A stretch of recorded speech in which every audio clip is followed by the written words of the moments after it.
नमस्कार विद्यार्थी मित्रांनो, स्वागत आहे तुमचं गव्हर्नमेंट एक्झाम गुरु मराठी या यूट्यूब चॅनलवरती।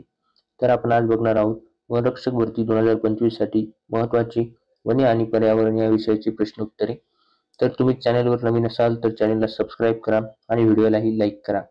तर चला सुरू करूयात। तर आपला पहिला आजचा प्रश्न आहे, पहिले वन धोरण कोणत्या वर्षीचे आहे? तर या प्रश्नाचे योग्य उत्तर आहे 1994 सालचे पहिले वन धोरण आहे। भारतीय वन संरक्षण प्रादेशिक कार्यालय कुठे आहे? तर याचे योग्य उत्तर आहे नागपूर येथे भारतीय वन संरक्षण प्रादेशिक कार्यालय आहे। जागतिक पर्यावरण संवर्धन दिन कधी असतो? तर याचे योग्य उत्तर आहे 25 नोव्हेंबर रोजी जागतिक पर्यावरण संवर्धन दिन असतो। मणिपुरी हरिण बंदिस्त प्रजनन केंद्र कुठे आहे? तर या प्रश्नाचे योग्य उत्तर आहे दिल्ली येथे मणिपुरी हरिण बंदिस्त प्रजनन केंद्र आहे। सर्वाधिक सीसम उत्पादन कोणत्या राज्यात आहे? तर खालीलपैकी महाराष्ट्र व मध्य प्रदेश या राज्यामध्ये सर्वाधिक सीसम उत्पादन आहे। महाराष्ट्र वन विभागाचे सचिव कोण आहेत? तर हा पण IMP क्वेश्चन आहे मित्रांनो, हा तुम्ही ध्यानात ठेवायला पाहिजे। वेणुगोपाल रेड्डी हे महाराष्ट्र वन विभागाचे सचिव आहेत। मरु महोत्सव डेझर्ट फेस्टिवल कुठे साजरा करतात? तर या प्रश्नाचे योग्य उत्तर आहे जैसलमेर येथे मरु महोत्सव साजरा करतात। नामदफा राष्ट्रीय उद्यान कोणत्या राज्यामध्ये आहे? तर याचे योग्य उत्तर आहे अरुणाचल प्रदेश या राज्यामध्ये नामदफा राष्ट्रीय उद्यान आहे। महाराष्ट्र वृक्ष तोडणी सुधारित अधिनियम कधी लागू झाला? हा IMP प्रश्न आहे मित्रांनो, तुम्ही ध्यानात ठेवायला पाहिजे। 1988 रोजी महाराष्ट्र वृक्ष तोडणी सुधारित अधिनियम लागू झाला आहे।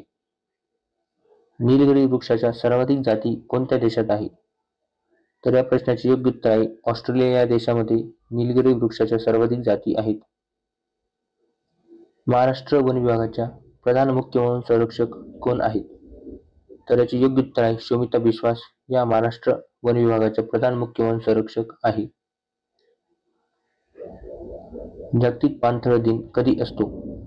तर या प्रश्नाचे योग्य उत्तर आहे 2 फेब्रुवारी जागतिक पाणथळ दिन असतो।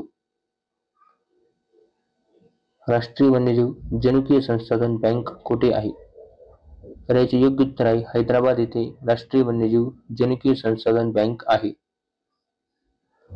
वन हक्क प्राप्त करणारी महाराष्ट्रातील पहिली ग्रामपंचायत कोणती आहे? तर याचे योग्य उत्तर आहे मित्रांनो लेखामेंढा ही वन हक्क प्राप्त करणारी महाराष्ट्रातील पहिली ग्रामपंचायत आहे आणि ही गडचिरोली या जिल्ह्यामध्ये आहे मित्रांनो। रान म्हशींच्या संरक्षणासाठी प्रसिद्ध कोलमार्ग संवर्धन राखीव क्षेत्र कोणत्या जिल्ह्यामध्ये आहे?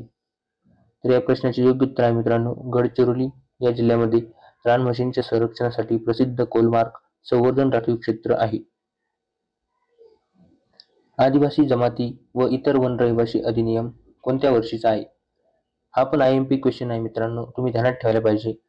याचे योग्य उत्तर आहे 2006 साली आदिवासी जमाती व इतर वन रहिवासी अधिनियम या वर्षीचा आहे। जंगलाचे देणे या पुस्तकाचे लेखक कोण आहे? तर याचे योग्य उत्तर आहे मित्रांनो मारुती चितमपल्ली हे जंगलाचे देणे या पुस्तकाचे लेखक आहे। यांना अरण्य ऋषी ही पण पदवी मिळालेली आहे मित्रांनो, यांना अरण्य ऋषी पण म्हणतात आणि यांना 2025 मध्ये पद्मश्री पुरस्काराने सन्मानित केले गेलेले आहे। हे पण तुम्ही ध्यानात ठेवायला पाहिजे मित्रांनो। महाराष्ट्रातील सर्वाधिक संरक्षित क्षेत्र कोणत्या जिल्ह्यात आहे? तर खालीलपैकी गडचिरोली या जिल्ह्यामध्ये महाराष्ट्रातील सर्वाधिक संरक्षित क्षेत्र आहे। महाराष्ट्र व छत्तीसगडच्या सीमेवर कोणते अभयारण्य आहेत? तर याचे योग्य उत्तर आहे मित्रांनो नवेगाव अभयारण्य हे महाराष्ट्र व छत्तीसगडच्या सीमेवर आहे। तर आपला शेवटचा प्रश्न आहे मित्रांनो, कान्हा, पेंच, ताडोबा व्याघ्र प्रकल्पांना जोडणारा दुवा कोणत्या व्याघ्र प्रकल्प आहे? म्हणजे यांना जोडणारा दुवा कोणता आहे? तर याचे योग्य उत्तर आहे मित्रांनो नवेगाव नागझिरा व्याघ्र प्रकल्प हा कान्हा, पेंच, ताडोबा व्याघ्र प्रकल्पांना जोडतो। तर तुम्ही चॅनलवर नवीन असाल तर चॅनलला सबस्क्राईब करा मित्रांनो आणि व्हिडिओला लाईक करा।